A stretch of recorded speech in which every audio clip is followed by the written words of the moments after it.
Good morning दोस्तों, मैं सुधीर और आप मेरे साथ देख रहे हैं जी सुधीर ट्यूटोरियल। आज हम class 12 book keeping and accountancy chapter number 1 पढ़ने वाले हैं, जो कि हमारा chapter introduction to partnership and partnership final account है। इंट्रोडक्शन में हम देखने वाले हैं पार्टनरशिप क्या होता है, सोल ट्रेडिंग कंसर्न क्या होते हैं। तो हम सभी जानते हैं sole trading concern and proprietorship यह हमारे ओल्डेस्ट फॉर्म ऑफ बिजनेस है, जिसके बाद हम पार्टनरशिप का स्टडी करने वाले हैं। तो हम पार्टनरशिप क्या होता है, तो पार्टनरशिप जब दो और दो से ज़्यादा पर्सन, 2 and more पर्सनस कम जो कि आते हैं और बिजनेस स्टार्ट करते हैं, तो हमारा क्या होता है, उसको बोलते हैं पार्टनरशिप। और जो 2 पर्सनस आते हैं उसको हम क्या बोलते हैं, पार्टनर्स। और उसको कलेक्टिवली बोला जाए तो उसको बोलते हैं हम फर्म। तो यहाँ पे आपको डेफिनेशन दिया हुआ है। डेफिनेशन क्या है, एज पर Indian partnership act 1932 section 4 definition दिया है, partnership is the relation between persons who have agreed to share the profit of the business carried on by all और any of them acting for all. जो कि एक के लिए काम करे, एक दूसरे के लिए, सबके लिए काम करे, वो क्या होता है हमारा पार्टनरशिप फॉर्म। और जो पर्सन्स इसमें इन्वॉल्व होते हैं उनको बोलते हैं पार्टनर्स। अब पार्टनरशिप के कुछ फीचर्स है, तो हम देखने वाले हैं फीचर्स ऑफ पार्टनरशिप। फर्स्ट है एग्रीमेंट। एग्रीमेंट जो कि कैन बी रिटन और ओरल, जो कि लिखित और मौखिक हो सकता है, यानी कि वो बोला गया हो सकता है और पेपर पे लिखा हुआ हो सकता है। Written agreement acts as a proof in the court of law.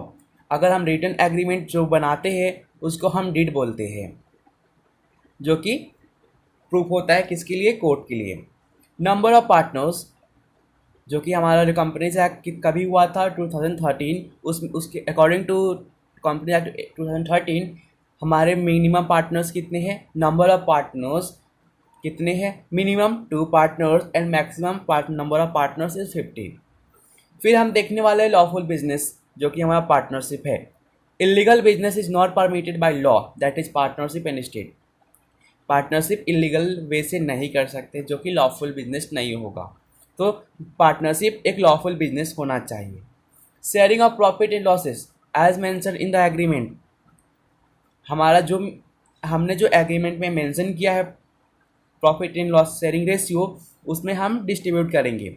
If not mention in the agreement then it should be share in equal. अगर एग्रीमेंट में प्रॉफिट शेयरिंग रेशियो मेंशन नहीं है तो हम profit sharing ratio equally distribute कर देंगे। Unlimited liability of partner is unlimited, joint and several.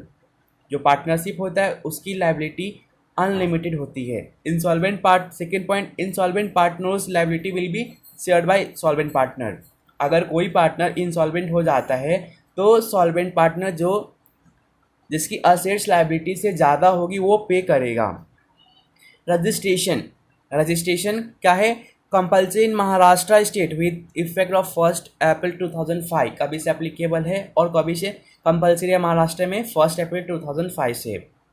Management, all partners have equal rights in management. जो भी मैनेजमेंट होगा सभी पार्टनर्स के इक्वल मैनेजमेंट राइट्स होंगे। Dissolution, a partners can dissolve the form if a partner dies, retires और become insolvent और insane. भी कोई पार्टनर का डेथ होता है या कोई पार्टनर रिटायर होता है तब हम कंपनी को यानी कि पार्टनरशिप फॉर्म को वाइड अप कर सकते हैं। Principal and agent work in twofold capacities that is principal and agent. जो भी वर्क करते हैं पार्टनरशिप 2 वे में करते हैं, एक होता है प्रिंसिपल और दूसरा होता है agent. Acts as a principal with outsider, जो कि एजेंट है किसके लिए, आउटसाइडर के लिए। Acts with an agent with partner, और एजेंट किसके लिए है, पार्टनर्स के लिए है। तो आउटसाइडर के लिए प्रिंसिपल और पार्टनर्स के लिए एजेंट। अब हम देखने वाले हैं partnership deed. Articles of partnership क्या होते हैं। Partnership deed is a written agreement between the partners of the firm. In other words it is called as partnership agreement. It contains the term and conditions, rules and regulation governing the internal management of the partnership firm. It contains ये क्या होता है? Partnership deed is agreement होता है किसके बीच? Partners के बीच, जिसको हम क्या बोलते हैं? पार्टनरशिप एग्रीमेंट या पार्टनरशिप डीड। अब इसके क्या क्या कंटेन करते हैं हम देखेंगे। कंटेंट्स ऑफ पार्टनरशिप डीड, इसमें क्या क्या होता है? Name and address of form, address कहाँ पे है उसका हमको एड्रेस देना होता है। नेम ऑफ बिजनेस, हम किस चीज़ का बिजनेस कर रहे हैं वो हमको मेंशन करना होता है। Name and address of partners, address होता है किसका? पार्टनर का। Total capital and contribution of each partner, किसने कितना कैपिटल दिया है उसको हमको मेंशन करना होता है। Rate of interest on capital and drawings, हमको कितना इंटरेस्ट मिलने वाला है कैपिटल पे और ड्राइंग्स पे हमको कितना देना है ये हमको मेंशन करना होता है। प्रॉफिट शेयरिंग रेशियो, हमारा जो प्रॉफिट होने वाला है हम किस रेशियो में शेयर करने वाले हैं हमको ये उसमें लिखना होता है। Rate of interest on loan advance bye partner, कितना हमको इंटरेस्ट लोन पे देना है जो कि पार्टनर से एडवांस है। Method of valuation of goodwill, हम गुडविल का वैल्यूएशन क्या मेथड क्या रखने वाले हैं। Provision for admission retirement insolvency of partner, अगर कोई पार्टनर रिटायर होता है, इंसॉल्वेंस होता है या किसी पार्टनर का एडमिशन होता है तो हम अपना प्रॉफिट शेयरिंग रेशियो किस वे में डिस्ट्रीब्यूट करने वाले हैं। Procedure for dissolution and settlement of account after dissolution, division of work amongst the partner and their remuneration and commission, any other matter relating to conduct of business, ये हमारे क्या है? Content of partnership deed. अब हम पढ़ने वाले हैं provision of the Indian partnership act 1932, उन्होंने पार्टनरशिप के लिए क्या प्रोविजंस दिए हैं। If partnership deed is silent, अगर वह साइलेंट है, then provision of Indian partnership act 1932 section 12 and 17 will be applicable. First है डिस्ट्रीब्यूशन ऑफ प्रॉफिट्स, अगर हमारे पार्टनरशिप डीड में डिस्ट्रीब्यूशन ऑफ प्रॉफिट नहीं दिया हुआ है तो हम क्या करेंगे? Profit and losses are share equally if deed is silent, अगर उसमें हमने मेंशन नहीं किया है तो हम profit and losses equally share कर देंगे। Interest on drawing, if date of drawing is not given then the average of 6 month interest is charge, अगर इंटरेस्ट ऑन ड्राइंग का कुछ वैलिडिटी नहीं दिया है, कुछ पीरियड नहीं दिया है तो हम क्या सपोज कर लेंगे? 6 मंथ।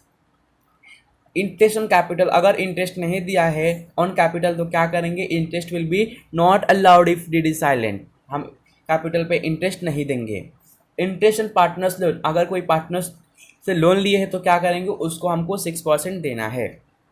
सैलरी और commission, no salary commission allowance और any remuneration to be given for extra work done, however if any provision is made in deed then partner entitled to get commission or salary as per the agreement, जो agreement में mention रहेगा salary और commission according to deed हमको देना होगा।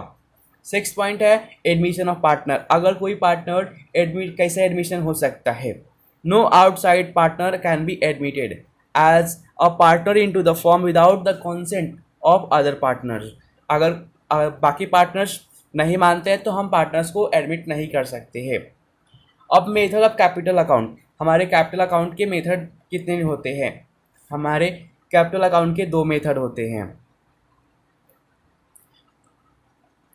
Fixed capital method and fluctuating capital method. Fixed capital method में हमको 2 accounts create करने होते हैं, capital account and current account, जबकि फ्लक्चुएटिंग कैपिटल मेथड में हमको सिंपल कैपिटल अकाउंट ओपन करना होता है। अब हम पढ़ने वाले हैं फिक्स्ड कैपिटल मेथड।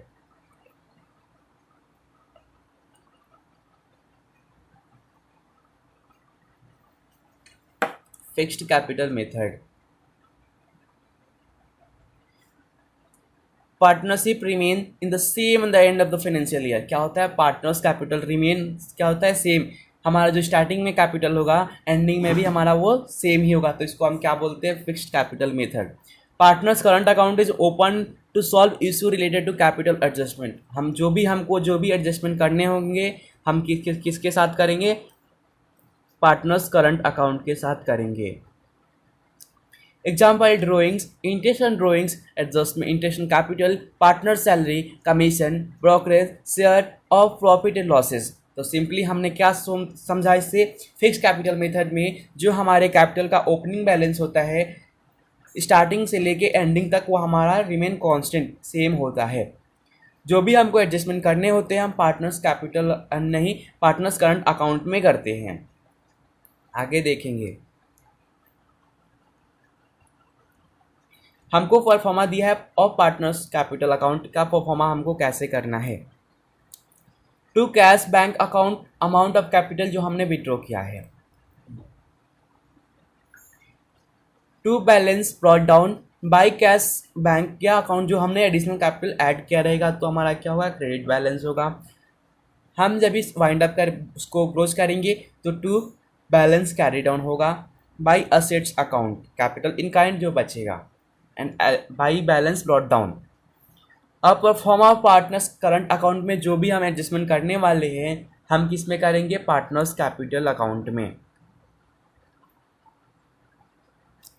तो टू बैलेंस ब्रॉट डाउन जो हमारा डेबिट बैलेंस होगा, अगर क्रेडिट बैलेंस होगा तो हम क्या करेंगे, बाय बैलेंस ब्रॉट डाउन, और क्रेडिट बैलेंस होगा तो हम ये लिखेंगे, और डेबिट बैलेंस होगा तो डेबिट साइड। और टू ड्रॉइंग्स उसमें अगर कोई पार्टनर गुड्स या कैश में ड्रॉ करता है तो हम किधर शो करेंगे, डेबिट साइड।